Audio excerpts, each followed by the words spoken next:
Pemirsa, kini saatnya kita akan mencari tahu informasi terkini WNI di luar negeri terkait mewabahnya virus corona di dunia, khususnya di Afrika Selatan. Dan sudah bergabung bersama kami via sambungan Skype, Duta Besar luar biasa berkuasa penuh untuk Republik Afrika Selatan merangkap Kerajaan Lesotho dan Kerajaan Swaziland, Salman Al-Farisi.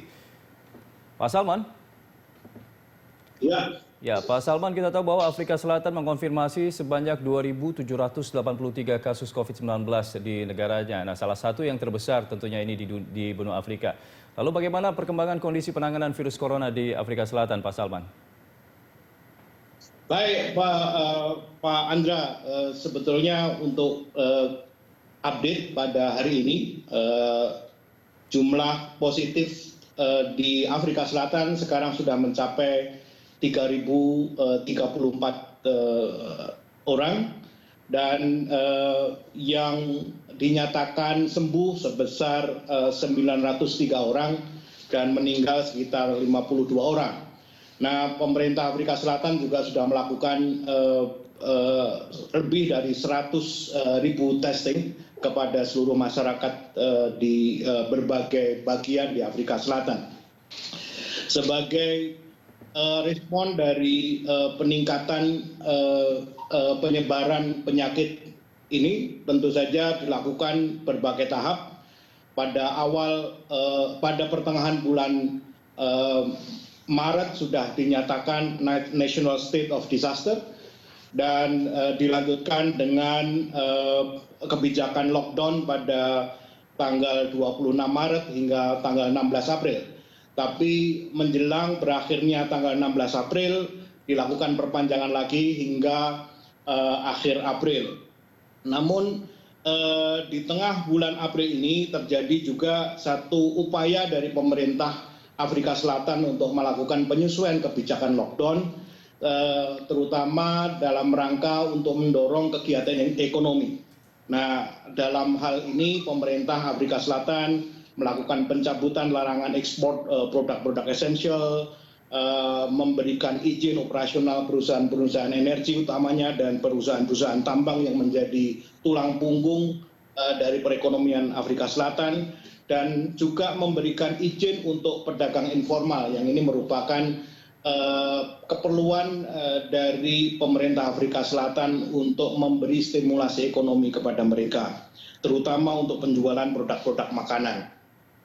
Itu yang dilakukan oleh pemerintah Afrika Selatan, Pak Andra. Baik, Pak Salman, ini terkait WNI kita, apakah sudah ada laporan WNI yang positif corona di Afrika Selatan maupun di Lesotho dan juga Swaziland?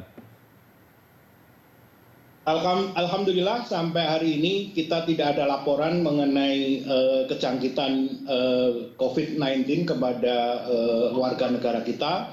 Sejauh ini kita memiliki di Afrika Selatan dan negara-negara akreditasi sekitar 532 orang WNI, tapi sejauh ini tidak ada laporan mengenai kejangkitan coronavirus ini. Ya, sistem pemantauan dan pola komunikasi seperti apa yang dilakukan oleh KBRI terhadap masyarakat kita di sana, Pak Salman? Ya, kita melakukan komunikasi terus-menerus dengan mereka dengan berbagai macam media, tentu saja ada Facebook, ada Instagram, ada WhatsApp group dan sebagainya, yang semuanya itu tentu saja menjadi sarana bagi para warga negara Indonesia dan kami sebagai KBRI untuk selalu menyampaikan kepada pihak perkembangan apapun yang terjadi terkait dengan COVID-19. Kita juga membuka hotline telepon di KBRI Pretoria, demikian juga di KJRI Cape Town.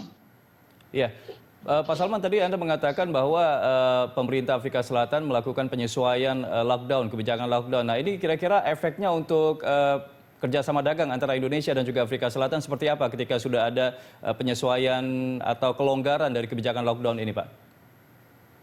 Ini saya kira baik sekali, perlu kita sambut baik, karena memang meskipun sebetulnya akhir-akhir ini memang hubungan dagang kedua negara juga mengalami penurunan, bukan semata-mata karena COVID, tapi sebetulnya memang ada slowing down ekonomi Afrika Selatan dan negara-negara Afrika yang lain. sehingga memang ekspor dan impor kita juga mengalami penurunan sedikit.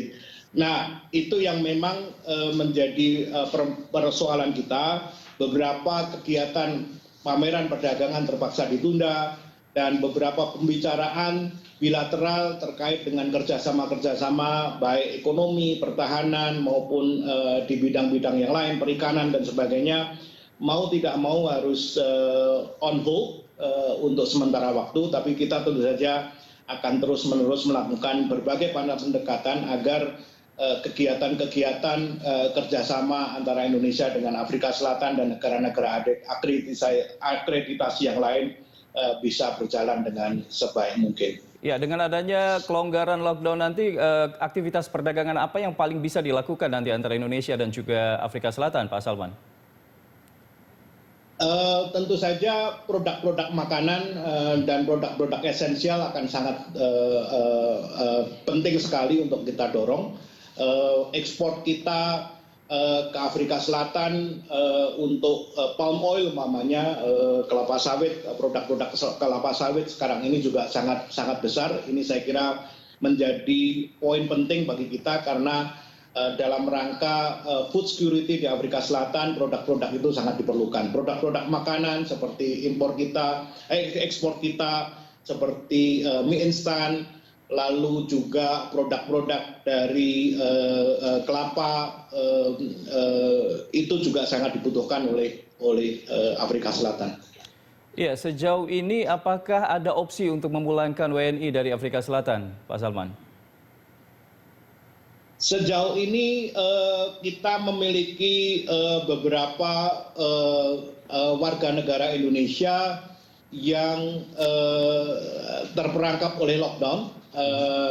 Di Cape Town umpamanya kita ada 8 wisatawan Indonesia yang ada di Cape Town. Lalu juga kita memiliki ada warga negara kita, ada 14 ABK WNI yang sekarang ini stranded di Durban. 10 orang masih di dalam kapal dan 4 orang sudah berada di darat. Yang 10 orang di kapal karena memang kebijakan oleh pemerintah Afrika Selatan tidak membolehkan selama lockdown siapapun untuk turun dari kapal, dan kapal harus berlabuh agak jauh dari pelabuhan. Ini sedang kita upayakan untuk kita minta izin sign off dari pemerintah Afrika Selatan. Mudah-mudahan ini bisa segera dilakukan. Di Cape Town juga ada beberapa anak buah kapal, ada 28 anak buah kapal yang dari Shinsemeru, Jepang, yang sekarang ini juga sedang berada di atas kapal. Lalu ada juga 15 orang ABK kapal dari Fukuyu, Maru. Ini juga masih menunggu lockdown selesai untuk bisa dipulangkan. Baik, Pak Salman. Memang saat ini kita bersama teman-teman di ASEAN juga berkonsultasi untuk kemungkinan kita melakukan evakuasi bersama. Karena memang itu juga opsi yang sekarang ini sedang kita jajaki bersama. Baik, artinya memang evakuasi untuk memulangkan warga negara Indonesia yang terkunci di sana sedang diupayakan, Pak Salman. Baik, terima kasih Pak Salman sudah Terima kasih sudah bergabung bersama kami di Prime Time Berita 1. Pemirsa, demikian tadi Duta Besar luar biasa berkuasa penuh untuk Republik Afrika Selatan merangkap Kerajaan Lesotho dan Kerajaan Swaziland, Bapak Salman Al Farisi bergabung bersama Prime Time.